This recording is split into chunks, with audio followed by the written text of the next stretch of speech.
अगर मैं आपसे कहूं कि बीजेपी सांसदों के बीच वो बम फट चुका है, अरे जो बम अभी तक फटा नहीं था, ममता बनर्जी को वो मजा आ चुका है जो अभी तक आया नहीं था।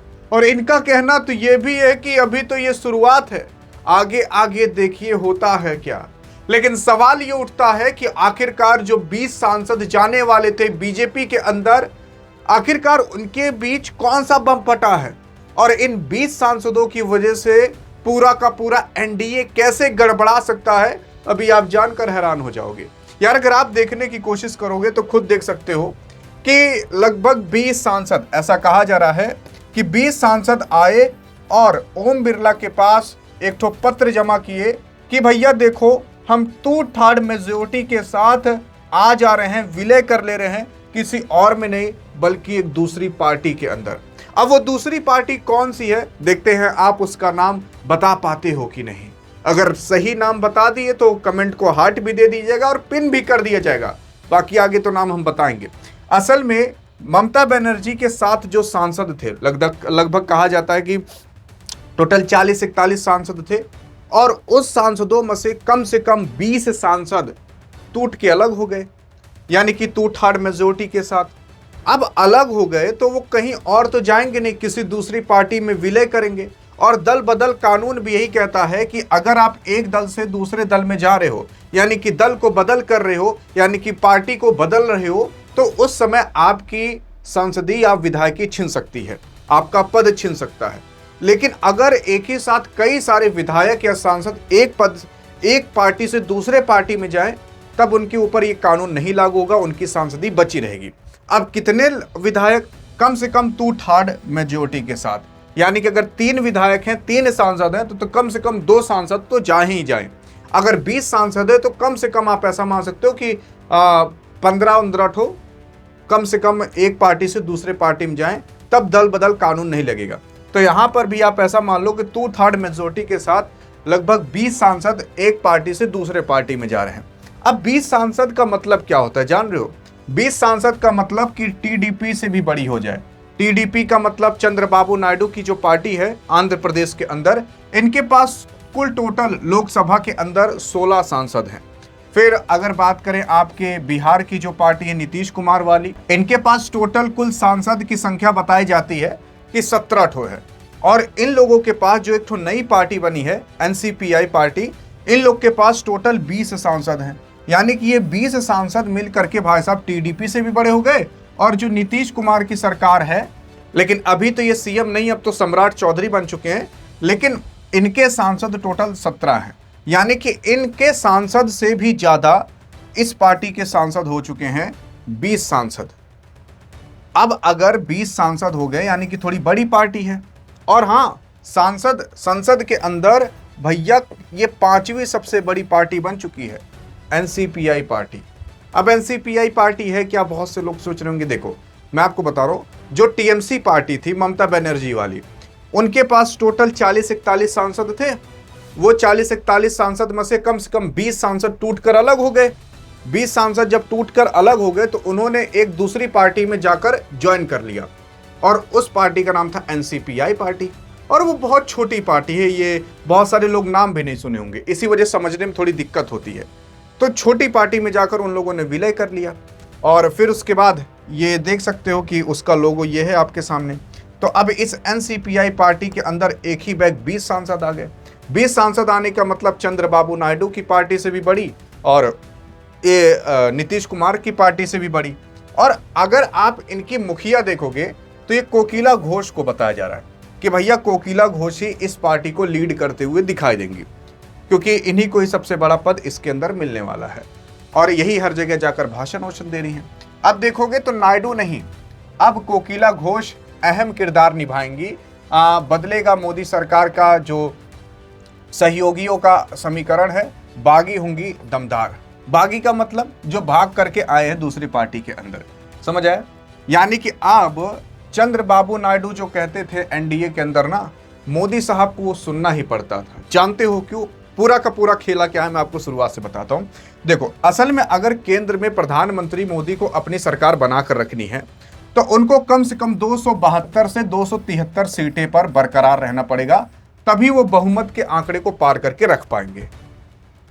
272 सीट का मतलब देश में कम से कम आपके 272 सांसद होने चाहिए, क्योंकि प्रधानमंत्री सांसद के माध्यम से चुना जाता है। अब असल में जो बीजेपी सरकार है ना, बीजेपी सरकार के पास 250 भी सांसद ढंग से नहीं है। तो आप कहोगे कैसे वो अपनी सरकार बनाकर बैठी है? तो बीजेपी ने कई अलग अलग छोटे छोटे पार्टियों को अपने में लाकर जोड़ कर रखा है, जिसे अलायंस गठबंधन कहते हैं। तो वो गठबंधन को मिला करके ये 272 273 पार कर पाते हैं। तो अब उसी गठबंधन को एनडीए कहा जाता है। जो बीजेपी ने गठबंधन बनाया है, छोटी छोटी पार्टियों को लाकर जोड़ा है, उसे एनडीए कहा जाता है। तो इनके पास अभी 293 टोटल सांसद हैं, सबको जोड़ लो तो। और उसमें अभी तक चंद्रबाबू नायडू और नीतीश कुमार के 16-17 सांसद रहते थे।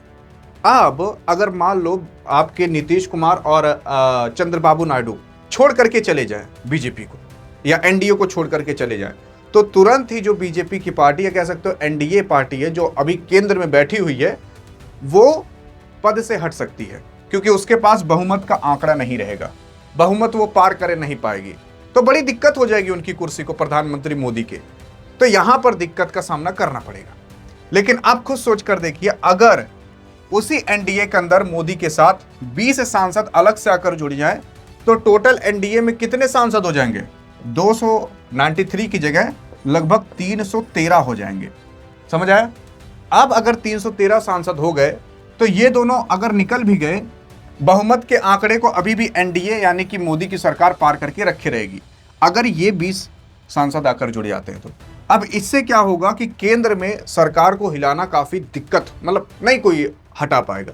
अभी तक क्या था ना कि अगर चंद्रबाबू नायडू को छटका दो एनडीए से और नीतीश कुमार को छटका दो एनडीए से, इनके सांसदों को छटका दो, तो तुरंत ही जो एनडीए की सरकार है यानी कि मोदी की सरकार है, वो बहुमत के आंकड़े से तुरंत नीचे गिर जाएगी।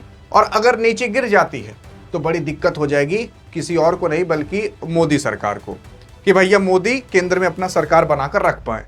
ये मेन दिक्कत है। अब यहां पर क्या कहा जा रहा है कि एनसीपीआई एक ठो नई पार्टी बनाई जा रही है, मतलब वो तो पुरानी पार्टी थी, 2023 के अंदर बनी थी, उसी के अंदर आकर 20 सांसद जुड़ रहे हैं। और ये 20 सांसद आकर किसके साथ जुड़ जाएंगे? एनडीए के साथ। तो एनडीए के पास 293 सांसद की जगह 313 सांसद हो जाएंगे। तो अब अगर ये नीतीश और जो चंद्रबाबू नायडू अगर हट भी जाएं, तो भी एनडीए की सरकार नहीं गिरेगी। समझ आया ना? अब इसी चीज का फायदा उठा रही है कोकिला घोष। कोकिला कह रही है कि देखो मोदी जी, हमारे सांसद ज्यादा हैं तो हमारी पावर भी ज्यादा रहनी चाहिए। तो एक काम करिए, बागी जो अभी धड़े ने जल्द ही यहां पर मंत्रिमंडल के विस्तार में अपने लिए कैबिनेट में 2 और राज्य मंत्री में 1 पद की मांग करी है। समझ आया? मतलब कैबिनेट में 2 पद, जो अभी भाग करके नेता आए हैं, जो बागी नेता हैं, जो एनसीपीआई पार्टी में आए हैं, जो 20 ठो ये सांसद हैं, ये लोग कह रहे हैं कि कैबिनेट में हमको मोदी जी 2 पद दो और राज्य मंत्री में हमें 1 पद दो। अब सोच कर देखिए, मतलब टोटल 3 पद, कैबिनेट में 2 पद, राज्य मंत्री में 1 पद, तो टोटल 3 पद नहीं हो गए? तो 3 पद यानी कि 3 सांसदों को कुछ ना कुछ बना दिया जाएगा, बड़ा पद दे दिया जाएगा कैबिनेट में और राज्य मंत्री में। अब यहां तक मामला एकदम पूरा समझ आ रहा है? अब आगे देखने की कोशिश करोगे तो यहां पर जो टीडीपी की पार्टी है, चंद्रबाबू नायडू और जो जेडीयू की पार्टी है आपके नीतीश कुमार की, इन लोगों को ना एक ही मिला है, राज्य मंत्री में 1, कैबिनेट में 1 पद।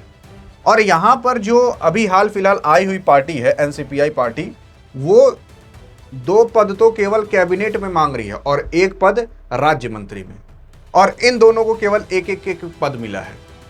तो इन लोगों को खराब नहीं लगेगा कि मोदी जी हम इतना दिन से तुम्हारे साथ थे, आजकल को कोई 120 सांसद ले कोई पार्टी आ गई, हमसे ज्यादा महत्व तुम उन्हें दे देगी? तो थोड़ा बहुत अंदर से मुठभेड़ होने लगती है, खराब लगता है कि देखो कल को लौंडा आया, आज उसी को सबसे ज्यादा माना जा रहा है। तो ये सारी चीजें खराब लगती हैं। तो इन लोगों को खराब लगे, ये लोग भी कहेंगे हमें भी पद दो। अब कितना पद देंगे बीजेपी वाले या मोदी साहब? तो बड़ी दिक्कत का सामना यहां पर करना पड़ सकता है। और यही भूचाल और यही बम फट चुका है, जान जाओ, सांसदों के बीच। अब क्या है ना कि असल में चंद्रबाबू नायडू पहले जो कहते थे, मोदी सरकार को मानना ही पड़ता था, इसलिए मानना पड़ता था क्योंकि डर था कि अगर चंद्रबाबू नायडू या नीतीश कुमार हमें छोड़कर चले गए तो केंद्र में हमारी सरकार गिर सकती है।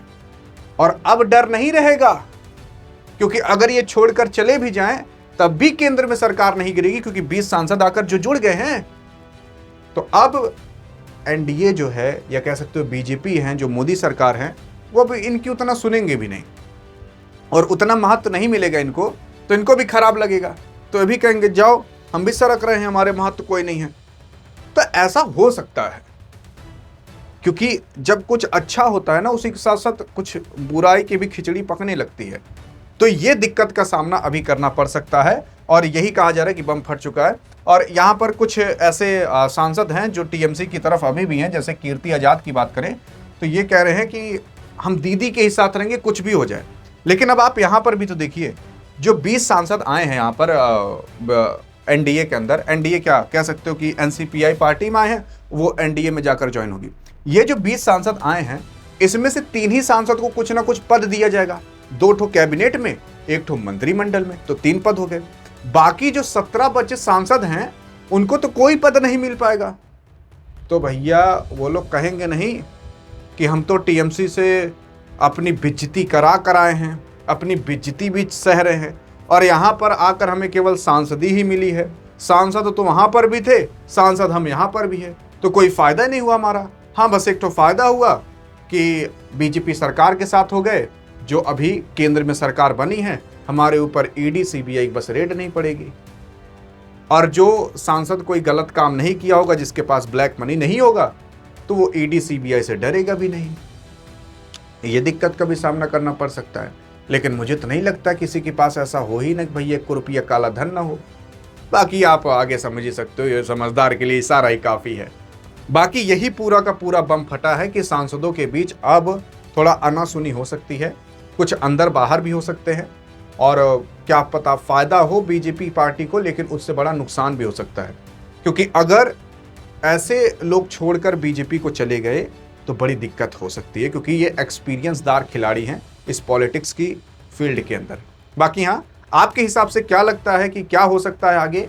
हमारे हिसाब से जो हो सकता था हमने बता दिया। अधिक जानकारी चाहिए तो इस वीडियो में मिलते हैं, तब तक लिए जय हिंद, जय भारत।